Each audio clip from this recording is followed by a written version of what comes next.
नमस्कार। DD news के विशेष सांकेतिक भाषा समाचार में आप सभी का स्वागत है। आपके साथ मैं हूं पराक्रम सिंह शेखावत और मेरे साथ हैं हमारे सांकेतिक भाषा की सहयोगी मनीषा। समाचार की शुरुआत करेंगे सुर्खियों के साथ। प्रधानमंत्री मोदी की अगुवाई में नीति आयोग की 10वीं गवर्निंग काउंसिल की बैठक। प्रधानमंत्री मोदी ने भविष्य के लिए शहरों को तैयार करने की दिशा में काम करने की जरूरत पर दिया जोर। कहा, विकसित भारत हर भारतीय का लक्ष्य। केंद्र और राज्य टीम इंडिया की तरह करे काम तो कोई भी लक्ष्य असंभव नहीं।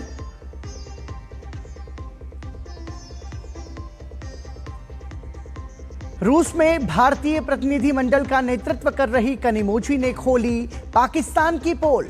कहा, पाकिस्तान के झूठे नैरेटिव का सच आया दुनिया के सामने। वहीं बैजयंत पांडा के नेतृत्व वाला सर्वदलीय प्रतिनिधिमंडल पहुंचा बहरीन।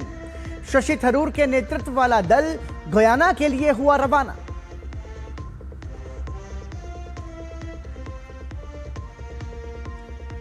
विदेश मंत्री डॉक्टर एस जयशंकर ने कहा, दुनिया का कोई भी देश आतंकवाद का नहीं करता समर्थन, सब करते हैं आतंकवाद की निंदा।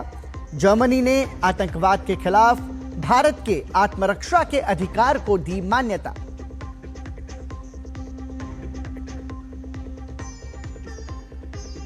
दक्षिण पश्चिम मानसून ने तय समय से 8 दिन पहले दी जोरदार दस्तक। 16 साल बाद समय से 8 दिन पहले पहुंचा केरल। लक्षद्वीप क्षेत्र, माहे और तमिलनाडु सहित कर्नाटक, आंध्र प्रदेश और महाराष्ट्र के कई हिस्सों में बरसा मानसून।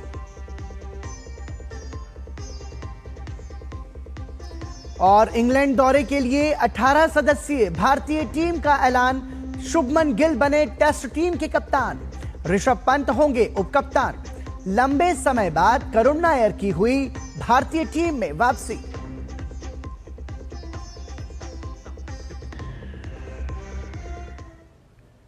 और सुर्खियों के बाद खबरों पर नजर डालते हैं विस्तार से। प्रधानमंत्री नरेंद्र मोदी ने विकसित भारत के लिए विकसित राज्य 2047 विषय पर नीति आयोग गवर्निंग काउंसिल की 10वीं बैठक की अध्यक्षता की। बैठक में प्रधानमंत्री नरेंद्र मोदी ने कहा कि भारत में तेजी से शहरीकरण हो रहा है। हमें भविष्य के लिए शहरों को तैयार करने की दिशा में काम करना चाहिए। विकास, नवाचार और स्थिरता हमारे शहरों के विकास का इंजन होना चाहिए। प्रधानमंत्री ने एक राज्य एक वैश्विक गंतव्य का नारा देते हुए राज्यों से कम वैश्विक स्तर का टूरिस्ट गंतव्य तैयार करने का आह्वान भी किया। प्रधानमंत्री ने कहा कि एक राज्य एक वैश्विक गंतव्य के तहत राज्यों को वैश्विक मानकों के अनुरूप तथा सभी सुविधाएं और बुनियादी ढांचा प्रदान करके प्रत्येक राज्य में कम से कम एक पर्यटन स्थल विकसित करना चाहिए। प्रधानमंत्री का मानना है कि इससे पड़ोसी शहरों का भी पर्यटन स्थल के रूप में विकास होगा। साथ ही प्रधानमंत्री ने कहा कि विकसित भारत हर भारतीय का लक्ष्य है। जब हर राज्य विकसित होगा तो भारत भी विकसित होगा। ये 140 करोड़ नागरिकों की आकांक्षा है। प्रधानमंत्री ने कहा कि हमें विकास की गति बढ़ानी होगी। अगर केंद्र और सभी राज्य एक साथ आएं और टीम इंडिया की तरह मिलकर काम करें तो कोई भी लक्ष्य असंभव नहीं है। उन्होंने कहा कि हमें एक लक्ष्य पर ध्यान केंद्रित करना चाहिए, 2047 तक विकसित भारत बनाना। हमारा लक्ष्य होना चाहिए कि हर राज्य विकसित हो, हर शहर विकसित हो, हर नगर पालिका विकसित हो और हर गांव विकसित हो। अगर हम इस दिशा में काम करेंगे तो हमें विकसित भारत बनने के लिए 2047 तक इंतजार नहीं करना पड़ेगा। प्रधानमंत्री ने कार्यबल में महिलाओं की भूमिका बढ़ाने के मुद्दे पर भी बात की। उन्होंने कहा कि हमें अपने कार्यबल में महिलाओं को शामिल करने की दिशा में काम करना चाहिए। हमें ऐसे कानून और नीतियां बनानी चाहिए जिससे उन्हें कार्यबल में सम्मानपूर्वक शामिल किया जा सके।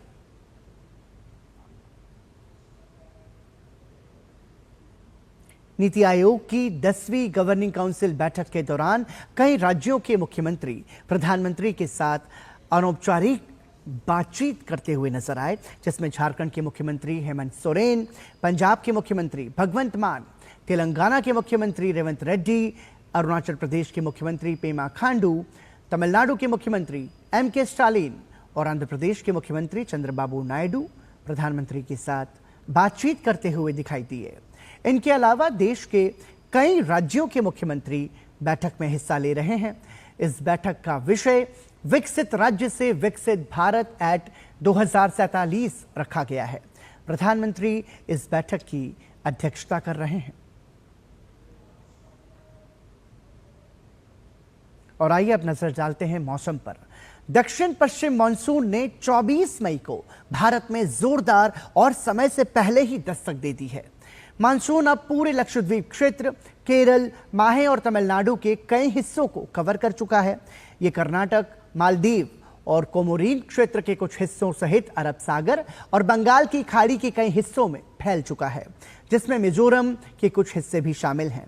इसके साथ ही मानसून आधिकारिक तौर पर 1 जून की सामान्य तिथि से 8 दिन पहले ही केरल में पहुंच गया है।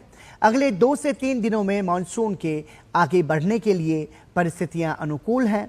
इसके मध्य अरब सागर, गोवा, महाराष्ट्र और आंध्र प्रदेश के कुछ हिस्सों, कर्नाटक, तमिलनाडु, बंगाल की खाड़ी और यहां तक कि उप हिमालयी पश्चिम बंगाल और सिक्किम के कुछ इलाकों में आगे बढ़ने की संभावना है।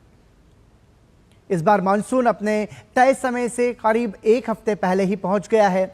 इस साल केरल में मानसून का आगमन पिछले 16 वर्षों में सबसे जल्दी हुआ है। केरल में मानसून सामान्यतः 1 जून तक आता है। आखिरी बार केरल में सबसे पहले वर्ष 2001 और 2009 में मानसून इतनी जल्दी पहुंचा था। तब मानसून 23 मई को ही केरल में आ गया था। इस बीच मौसम विभाग ने देश के कई राज्यों में बारिश का अलर्ट जारी किया है।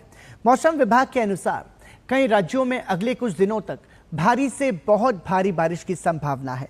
आज कोंकण और गोवा, मध्य महाराष्ट्र, तटीय कर्नाटक और दक्षिण आंतरिक कर्नाटक के साथ साथ केरल के कई स्थानों पर अत्यधिक भारी बारिश होने की संभावना है। मौसम विभाग ने देश के 3 राज्यों में रेड अलर्ट भी जारी कर दिया है। खराब मौसम की चेतावनी के साथ कर्नाटक के उत्तर कन्नड़, उडुपी, दक्षिण कन्नड़, कोडागु, शिवमोगा और चिकमंगलूर जिलों में भारी बारिश के लिए रेड अलर्ट जारी किया गया है। केरल के कई जिलों में 27 मई तक भारी से बहुत भारी बारिश का रेड अलर्ट जारी किया गया है। गोवा में 25 मई तक भारी बारिश की चेतावनी के साथ रेड अलर्ट घोषित किया गया है। जो मानसून ने केरला ही नहीं कुछ बाकी हिस्से भी साथ में कवर कर लिए। केरला साथ में कर्नाटक के हिस्से भी कुछ कवर हो गए, तमिलनाडु के भी हिस्से कुछ कवर हो गए। उसके साथ ही कुछ हिस्से नॉर्थ ईस्टर्न स्टेट के भी, स्पेसिफिकली मिजोरम वगैरह के भी आज मानसून कवर हो गया। झारखंड में पुलिस को बड़ी सफलता हाथ लगी है। लातेहार लोहरदगा जिले की सीमा पर स्थित ईचाबार जंगल में पुलिस और नक्सलियों के बीच शनिवार की सुबह हुई मुठभेड़ में जेजेएमपी का सुप्रीमो पप्पू लोहरा और एक अन्य इनामी नक्सली प्रभात गंझू मारा गया, जबकि एक अन्य नक्सली घायल है। मुठभेड़ में पुलिस के एक जवान को भी गोली लगी है, जिसे बेहतर इलाज के लिए रिम्स रेफर कर दिया गया है। पप्पू लोहरा 10 लाख रुपए का इनामी था, जबकि प्रभात पर 5 लाख रुपए का इनाम था। लातेहार एसपी कुमार गौरव को गुप्त सूचना मिली थी कि जेजेएमपी नक्सलियों का दस्ता ईचाबार जंगल में जमा है। सूचना के बाद पुलिस की टीम ने जंगल में तलाशी अभियान चलाया। इसी दौरान पुलिस और नक्सलियों में मुठभेड़ हो गई, जिसमें 2 नक्सली मारे गए। फिलहाल पुलिस पूरे जंगल की घेराबंदी कर तलाशी अभियान चला रही है।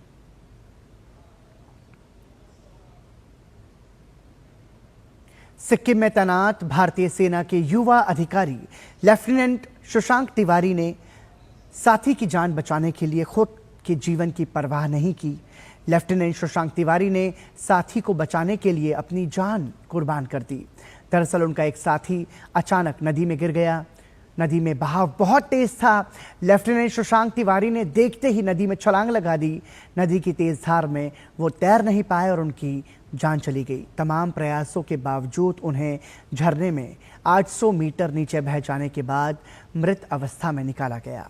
भारतीय सेना के आधिकारिक ने सोशल मीडिया प्लेटफॉर्म एक्स पर लेफ्टिनेंट शशांक तिवारी के निधन पर गहरा शोक व्यक्त किया और उन्हें श्रद्धांजलि अर्पित कर लिखा कि उत्तरी सिक्किम में एक परिचालन गश्त के दौरान नदी में बहे एक साथी सैनिक को बचाते हुए लेफ्टिनेंट शशांक तिवारी ने बलिदान दिया। भारतीय सेना पूरी तरह शोक संतप्त परिवार के साथ खड़ी है। गुजरात एटीएस ने बीएसएफ और भारतीय नौसेना से जुड़ी संवेदनशील जानकारियां पाकिस्तान भेजने के आरोप में सहदेव सिंह गोहिल को गिरफ्तार किया है। एटीएस के अनुसार आरोपी ने भारतीय सीमा सुरक्षा बल और इंडियन नेवी की गतिविधियों और इलाकों की तस्वीरें और अन्य संवेदनशील जानकारी पाकिस्तान को भेजी थी। वो गुजरात के कई सीमावर्ती क्षेत्रों की सूचनाएं भी साझा कर चुका था। पूछताछ में सामने आया कि सहदेव सिंह 2023 के जून-जुलाई से अदिति भारद्वाज नामक पाकिस्तानी एजेंट के संपर्क में था। दोनों के बीच व्हाट्सएप पर बातचीत होती थी। एटीएस ने बताया कि फिलहाल मामले की जांच जारी है और जल्द ही आरोपी से जुड़ी विस्तृत जानकारी साझा की जाएगी। वहीं सहदेव सिंह गोहिल और पाकिस्तानी एजेंट अदिति भारद्वाज के खिलाफ बीएनएस की धारा 61 और 148 के तहत मामला दर्ज किया गया है। भारत पहलगाम आतंकवादी हमले से उत्पन्न परिस्थितियों के बीच पाकिस्तान के खिलाफ आतंकवाद के वित्त पोषण को लेकर बहुपक्षीय संस्था वित्तीय कार्रवाई कार्यबल FATF को नया डोजियर देने की तैयारी में है। सूत्रों के हवाले से खबर है कि भारत FATF से मांग करेगा कि पाकिस्तान को फिर से संदिग्ध देशों की सूची यानी ग्रे लिस्ट में रखकर उसके खिलाफ कार्रवाई की जाए। पेरिस स्थित यह संस्था धन शोधन और आतंकवाद के वित्त पोषण पर नजर रखती है और इसमें भारत सहित 39 देश शामिल हैं। सूत्रों ने बताया कि पाकिस्तान को फिर से ग्रे सूची में डालने के लिए भारत FATF के समक्ष मजबूत मामला पेश करेगा। पाकिस्तान अपने क्षेत्र में पनपने वाले आतंकवाद पर कार्रवाई करने में नाकाम रहा है और वो बहुपक्षीय एजेंसियों से मिलने वाले धन का इस्तेमाल हथियार और गोला बारूद खरीदने और आतंकियों को मदद करने के लिए कर रहा है। सूत्रों ने कहा कि सार्वजनिक आंकड़ों को देखा जाए तो पाकिस्तान अपने तमाम बजट का औसतन लगभग 18% रक्षा मामलों और सेवाओं पर खर्च करता है, जबकि संघर्ष प्रभावित देश भी इससे कहीं कम खर्च करते हैं। इतना ही नहीं, 1980 से 2023 तक पाकिस्तान के हथियारों के आयात में नाटकीय रूप से औसतन 20% से अधिक की वृद्धि हुई है। सूत्रों ने बताया कि भारत सरकार एक डोजियर तैयार कर रही है जिसे FATF की अगली पूर्ण बैठक में प्रस्तुत किया जा सकता है। यह बैठक जून में होने की संभावना है। एक बार फिर आपका स्वागत। आप देख रहे हैं DD न्यूज का विशेष सांकेतिक भाषा समाचार। डीएम के सांसद कनिमोझी के नेतृत्व में रूस पहुंचे भारतीय प्रतिनिधिमंडल ने रूस में राजनेताओं, रशियन फेडरेशन काउंसिल सहित गणमान्य लोगों के बीच आतंकवाद के खिलाफ भारत का पक्ष और पाकिस्तान पर की गई कार्रवाई के विषय पर जानकारी दी। उन्होंने कहा कि भारत एक शांतिप्रिय देश है, लेकिन अगर कोई हमें छेड़ेगा तो हम उसे छोड़ेंगे नहीं। भारत की सुरक्षा के साथ कोई खिलवाड़ करने का दुस्साहस करेगा तो हम उसे मुंहतोड़ जवाब देंगे। हमने पहले भी दिया है और निश्चित तौर पर आगे भी देंगे। साथ ही उन्होंने कहा कि दुनिया में जो पाकिस्तान ने भारत के खिलाफ झूठा नैरेटिव फैलाया है, उसकी सच्चाई अब सबके सामने आ गई है। हम पूरी दुनिया को ये संदेश देने आए हैं कि भारत आतंकवाद को किसी भी कीमत पर बर्दाश्त नहीं कर सकता। इसके बावजूद पाकिस्तान की तरफ से लगातार नए नैरेटिव स्थापित किए जा रहे हैं। वो नया प्रोपेगेंडा चला रहा है, लेकिन हम वैश्विक मंच पर उसकी नापाक चेहरे को बेनकाब करने यहां आए हैं।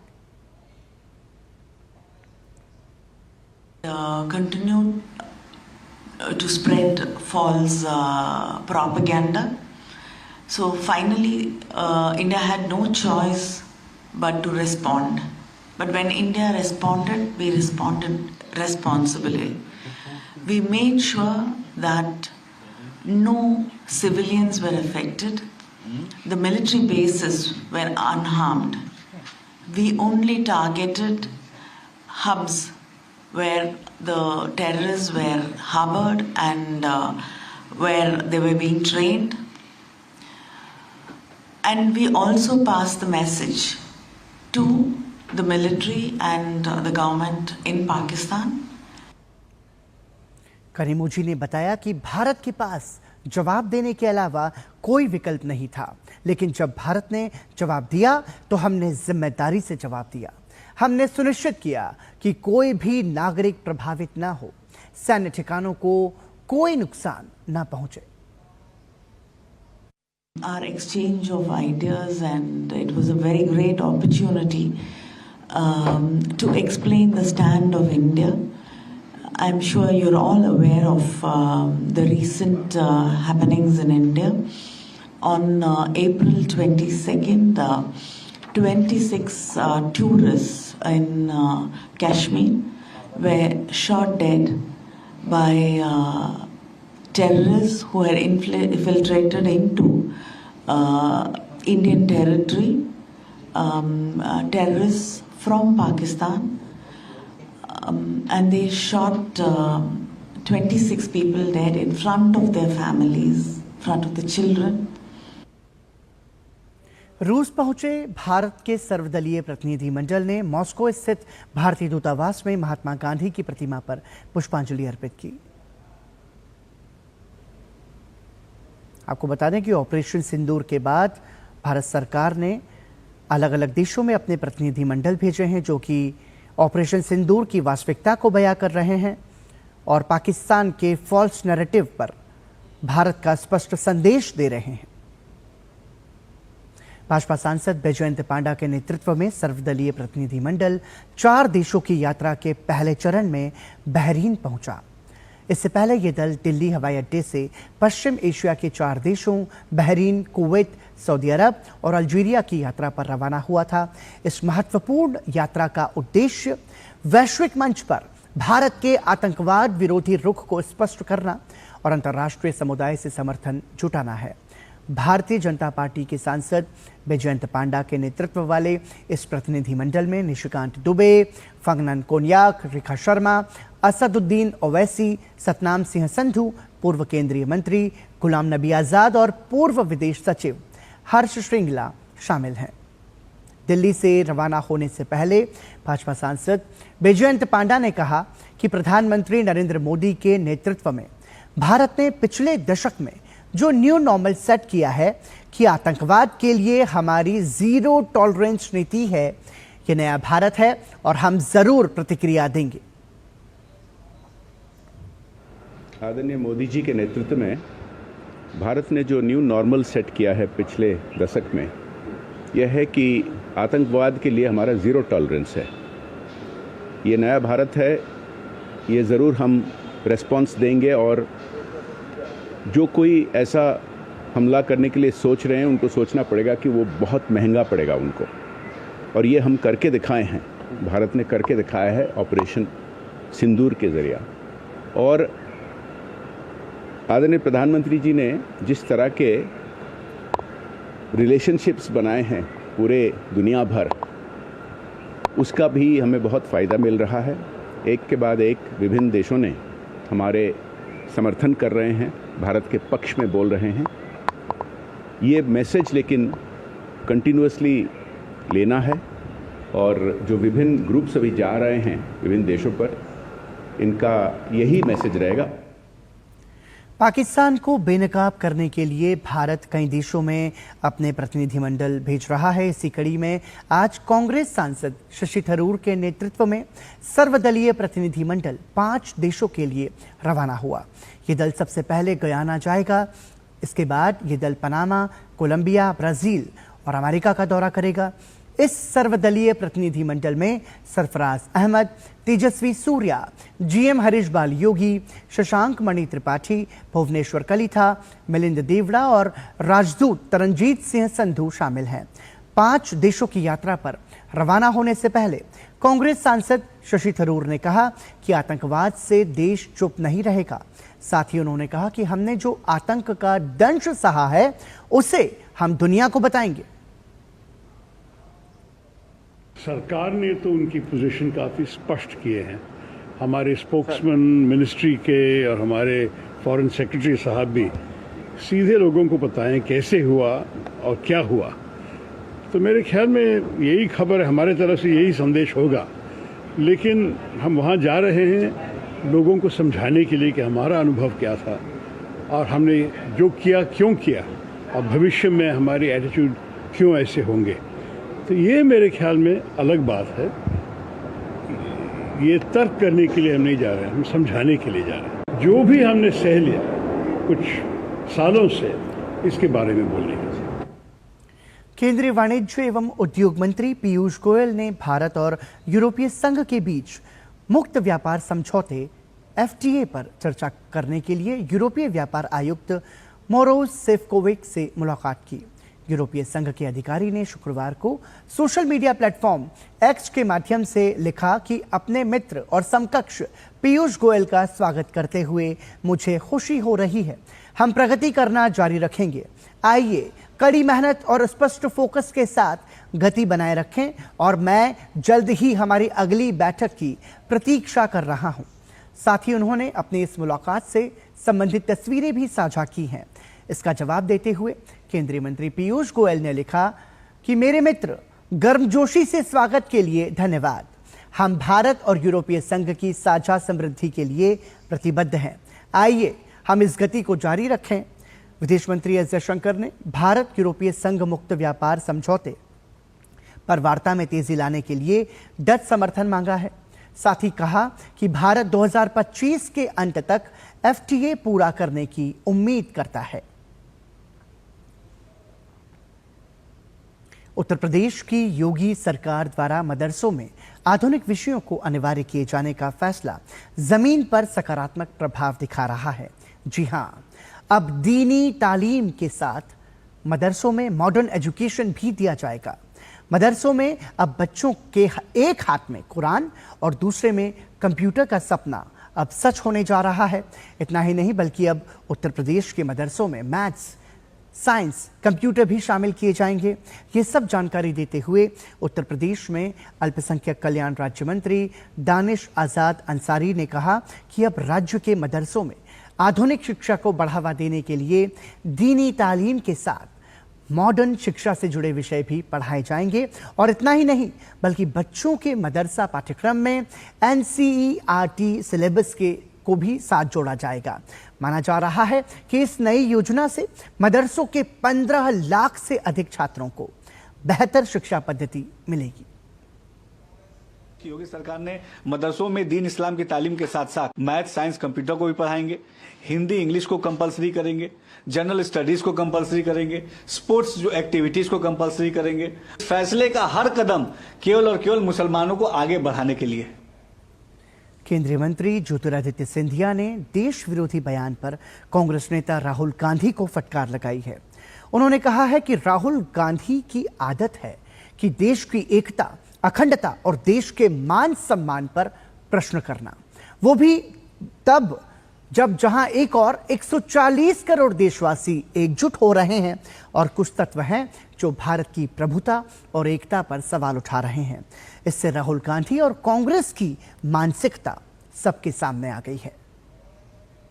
राहुल गांधी जी की यही आदत है कि देश की एकता, अखंडता और देश के मान सम्मान पर प्रश्नकाल करना।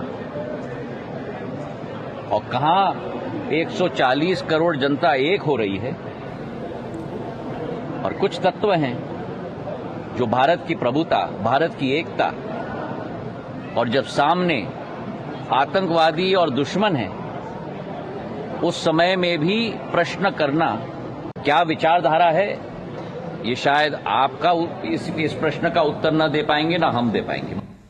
और इसके साथ ही डीडी न्यूज के विशेष सांकेतिक भाषा समाचार में अभी के लिए इतना ही। मुझे और हमारी सांकेतिक भाषा की सहयोगी मनीषा को दीजिए अनुमति। नमस्कार।